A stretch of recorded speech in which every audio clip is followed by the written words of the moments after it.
shall never see.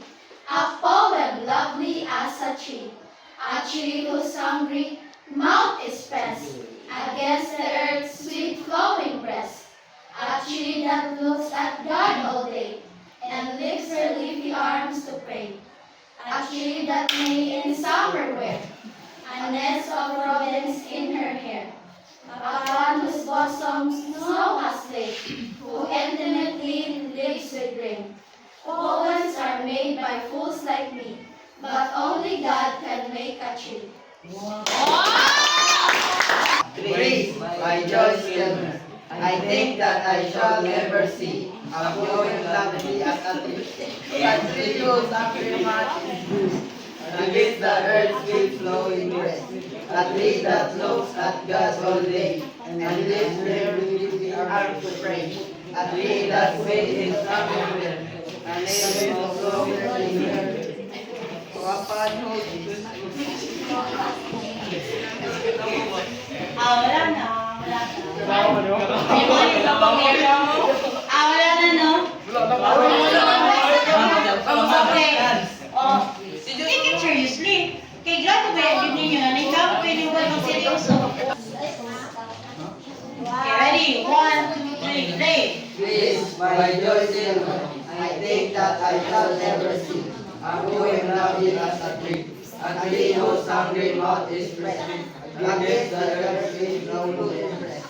A tree that looks at God Ayaw ka tawa. Continue. and lifts her leafy arms to pray. A tree that made in summer wind a nest of robins in her hair. Who knows what bosom snow has laid. Who is exceeding with rain. Poem are made by fools like me, but only God can make it. Okay, wala pa. Trees by Joyce Kilmer. I think that I shall never see a poem lovely as a tree. A tree whose hungry mouth is pressed, But against the earth, sweet flowering breast.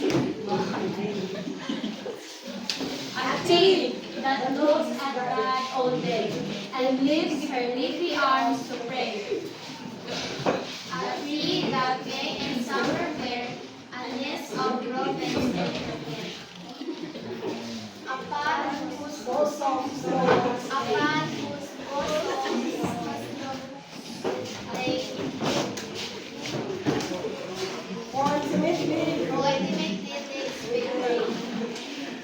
poems are made by poets like me, but only God can make a tree. Okay, palakpakan na. Trees by Joyce Kilmer. I think that I shall never see a poem lovely as a tree whose hungry mouth is pressed against the earth's sweet glowing breast. A tree that looks at God all day and lifts her leafy arms to pray. A tree that may in summer wear a nest of robins in her hair, upon whose bosom snow has laid, who intimately lives with rain. Poems are made by fools like me, but only God